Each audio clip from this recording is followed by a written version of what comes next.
নমস্কার বন্ধুরা, আমি ঝর্ণা। ঝর্ণা সিম্পল রেসিপির আরেকটা নতুন ভিডিওতে সবাইকে স্বাগতম জানাই। কেমন আছেন সবাই?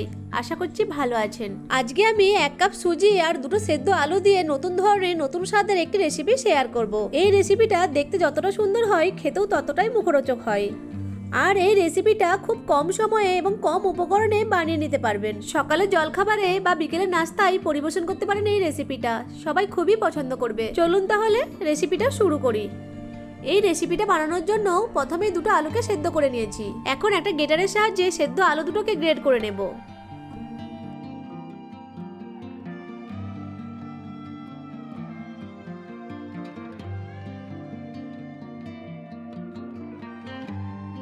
আলু দুটো গ্রেট করা হয়ে গেছে, এখন এক সাইডে রেখে দেব। এখন গ্যাসের ফ্লেম অন করে একটা কড়াই বসিয়ে তাতে 2 চামচ রিফাইন তেল দিয়ে দেব। তেল গরম হয়ে গেলে গরম তেলের মধ্যে 2টো কুচানো কাঁচা লঙ্কা দিয়ে দেব। কাঁচা লঙ্কাগুলোকে কয়েক সেকেন্ড সময় ধরে ভেজে নেব। এরপর দিয়ে দেব 2 চামচ সাদা তিল। গ্যাসের ফ্লেমটা লোতে করে 20 সেকেন্ড সময় ধরে সাদা তিলটাকে ভেজে নেব।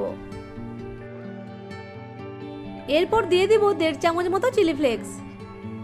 সব উপকরণগুলিকে ভালো করে মিশিয়ে নেব। এরপর 2 কাপ জল দিয়ে ভালো করে মিশিয়ে নেব।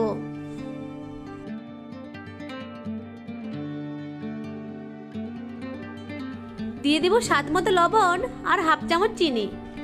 চিনি আর লবণটাকেও ভালো করে মিশিয়ে নেব। এরপর দিয়ে দেব কিছু ধনেপাতা কুচি। ধনেপাতা কুচিটাকে ভালো করে মিশিয়ে নেব। এরপর জলটা ফুটে এলে দিয়ে দেব 1 কাপ সুজি। এখানে মনে রাখতে হবে যতটা পরিমাণ সুজি নেবেন ঠিক তার ডবল জল দিতে হবে, মানে 1 কাপ সুজি নিলে 2 কাপ জল দিতে হবে। অনবরত নেড়ে চেড়ে সুজিটাকে সব উপকরণের সাথে ভালো করে মিশিয়ে নেব। এখন সুজির মধ্যে দিয়ে দেব আগে থেকে গ্রেট করে রাখা সেদ্ধ আলুগুলো। সেদ্ধ আলুটাকে সুজির সাথে খুব ভালো করে মিশিয়ে নেব আর অনবরত নেড়ে চেড়ে একটা ডোয়ের মতো তৈরি করে নেব।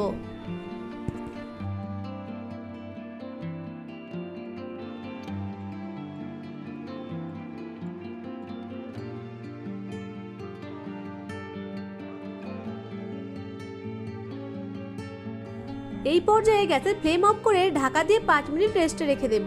এতে করে ডোটা একটু টাইট হয়ে যাবে। 5 মিনিট পর ঢাকা খুলে ডোটাকে একটু নেড়ে নিয়ে একটা থালার মধ্যে নিয়ে নেব।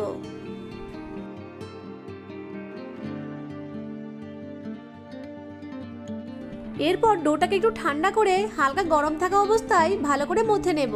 ডোটাকে একদম ঠান্ডা করে নেওয়া যাবে না, হালকা গরম থাকা অবস্থায় মথে নিতে হবে।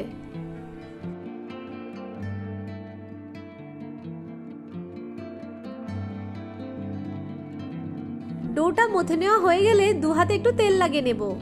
এখন এই সুজি আর আলুর ডো থেকে কিছুটা অংশ করে নিয়ে হাতের সাহায্যে প্রথমে গোল বলের মতো করে তারপর চ্যাপ্টা করে তৈরি করে নেব।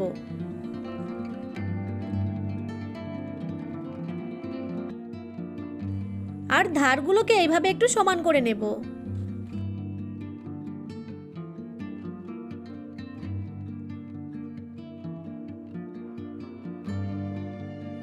এরপর একটা আঙুলের সাহায্যে দুপাশ ভালো করে গর্ত করে নেব।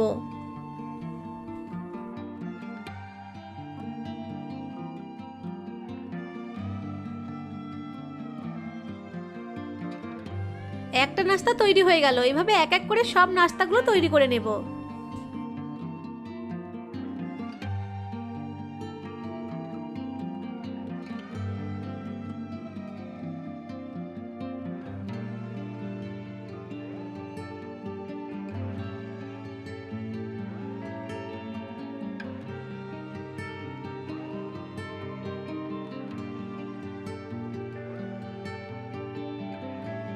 সব নাস্তাগুলো তৈরি হয়ে গেছে। এখন এই নাস্তাগুলোকে ভেজে নেব।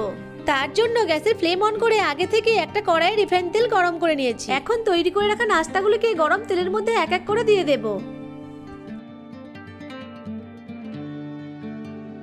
গ্যাসের ফ্লেমটা মিডিয়াম টু হাইতে রেখে নাস্তাগুলো দুপাশ লালচে করে ভেজে নেব।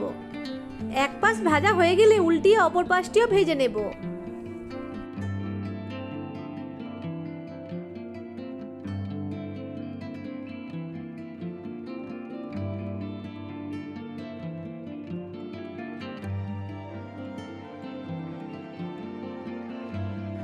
দুপাশ ভালো করে লালচে করে ভাজা হয়ে গেলে তেল ঝরিয়ে তুলে নেব।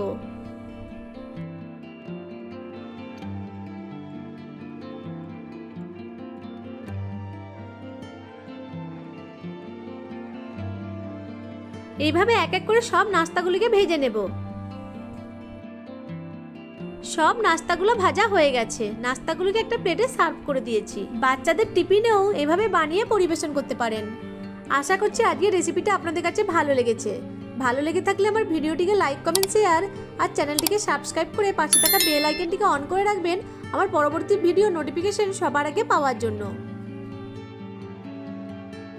ভিডিওটি প্রথম থেকে শেষ পর্যন্ত দেখার জন্য আপনাদেরকে অসংখ্য ধন্যবাদ।